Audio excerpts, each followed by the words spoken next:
only time. Jadi kita sekarang berada dengan orang pertama atau peserta didik.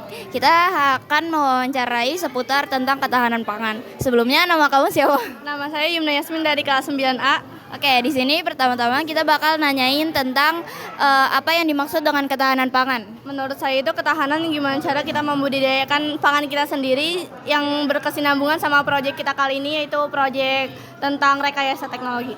Oke. Menurut kamu apa penyebab krisis ketahanan pangan? Menurut saya udah diajarin di kelas saya, yaitu karena banyak siswa atau peserta didik yang akan menggenerasikan Indonesia selanjutnya tidak ingin menjadi petani, nggak mau membudidayakan makanan kita, nggak mau jadi petani, nggak mau jadi nelayan, sehingga jadi krisis makanan kita yang kita butuhin itu nggak ada yang mau menjadi orang itu. Jadi kita membutuhkan orang sosok yang mau menjadi nelayan, petani, biar kita makanannya aman. Menurut lu cara mengatasi ketahanan pangan di Indonesia bagaimana? Caranya yaitu kita yang pertama melestarikannya, membudidayakannya, dan menurut saya proyek kali ini bagus, yaitu kayak kita diajarin menanam dan merawat hewan, yaitu contohnya itu lele dan kangkung. Jadi gimana caranya kita membudidayakan nih makanan kita tuh nanti apa gitu. Jadi nanti untuk selanjutnya kita udah tahu pengalaman kita makanannya apa.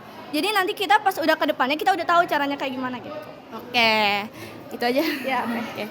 Sekian wawancara dari peserta didik. Terima kasih Yumna yang sudah membantu kita. Terima kasih. Wassalamualaikum warahmatullahi wabarakatuh. Makasih Yumna. Assalamualaikum warahmatullahi wabarakatuh. Waalaikumsalam warahmatullahi wabarakatuh. Jadi di sini kami bertiga ingin mewawancarai Abi Soleh tentang memproduksi pangan. Jadi menurut Abi, apa yang dimaksud dengan ketahanan pangan? Ya, ketahanan pangan itu suatu usaha di mana mencadangkan daripada pangan-pangan yang ada di bumi kita ini, karena memang sumber daya alam kita ini kan setiap hari semakin berkurang, dan bagaimana mempertahankan pangan tersebut tetap ada untuk dikonsumsi oleh manusia itu sendiri. Ya. Melanjut pertanyaan kedua, menurut Abi apa penyebab krisis ketahanan pangannya? Ya, penyebab krisis ketahanan pangan itu karena tidak ada usaha untuk menanam kembali pangan tersebut, karena manusia hanya mengkonsumsi tetapi tidak mau usaha untuk menanam kembali pangan tersebut, sehingga itulah yang membuat krisis terjadinya ketahanan pangan. Lanjut pertanyaan ketiga, menurut Abi cara mengatasi ketahanan pangan di Indonesia? Ya, caranya ya selain mengkonsumsi, manusia itu sendiri ya membuat usaha menanam kembali pangan tersebut, sehingga ya tidak habis, karena yang namanya sumber daya alam itu kan akan habis karena dikonsumsi oleh manusia tiap hari. Nah, kalau tidak ada usaha untuk menanam pangan tersebut, ya akan manusia terjadi tidak ada ketahanan pangan tersebut. Makanya usahanya adalah menanam pangan itu sendiri. Ya.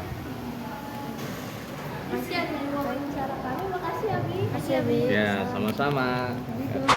Assalamualaikum warahmatullahi wabarakatuh. Kali ini saya Gali Pradityo. Dan saya Gusti Pratama. Dan saya Ajam Bayu Insani. Di sini saya ingin mewawancarai cara ke sekolah yaitu Bang Ipul. Di sini ada Bang Ipulnya sendiri. Ya Bang Ipul. Ya. Di sini saya mau nanya Bang Ipul. Apakah dunia mampu memproduksi pangan yang cukup?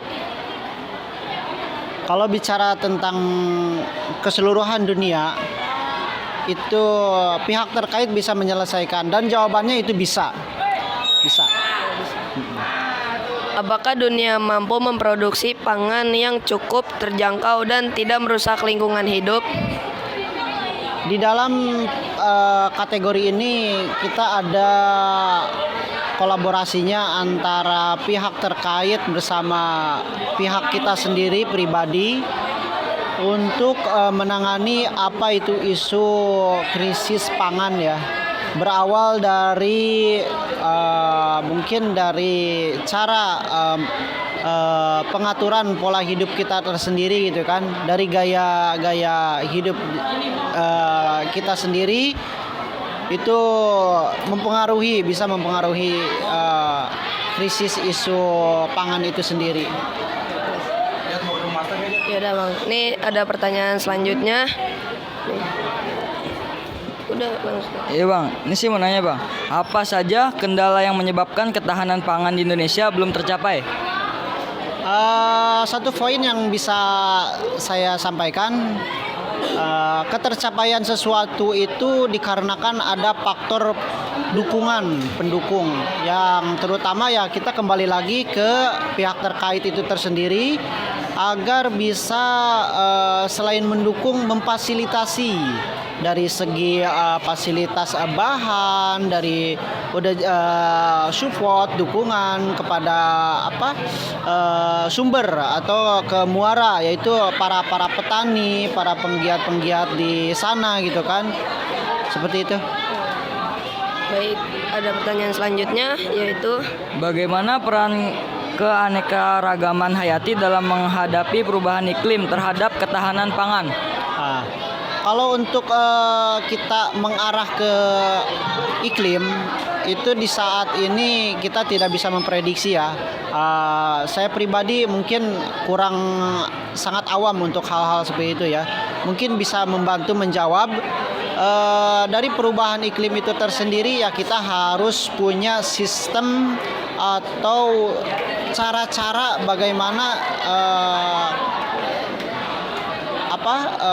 cara-cara untuk bisa menangani di saat memang cuaca saat kemarau atau saat musim penghujan gitu. Ya kita punya sistem dan cara pengaturan tersendiri lah.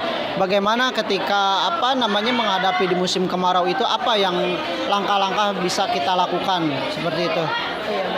di sini ada pertanyaan terakhir. Azam boleh dibacakan? Apa saja cara mengatasi krisis pangan Bang Ipul? Yang pertama yang bisa saya utarakan sesuai pertanyaan yang tadi, kembali lagi ke kita harus saling mendukung atau mensupport ya, bisa mensupport dengan produk lokal kita sendiri lah. Ya seperti itu. Terus kita harus bisa mengutamakan produk lokal kita sendiri, terus menggunakan produk lokal sendiri, seperti ya dari pangan itu tersendiri kan. Pangan kan bisa bermacam-macam ya, bisa berupa bahan pokok atau pangan hal-hal apa aja itu. Ya intinya kita harus menggunakan produk kita sendiri gitu, seperti itu. Baik, terima kasih Bang Ipul sudah bisa ditanyakan wawancara. Udah mungkin itu aja sih. Oke, sekian, terima kasih. Saya Gali Pradityo. Saya Gusti Pratama. Saya dari Ajem Bayun Sani. Mengucapkan terima kasih. Wassalamualaikum warahmatullahi wabarakatuh.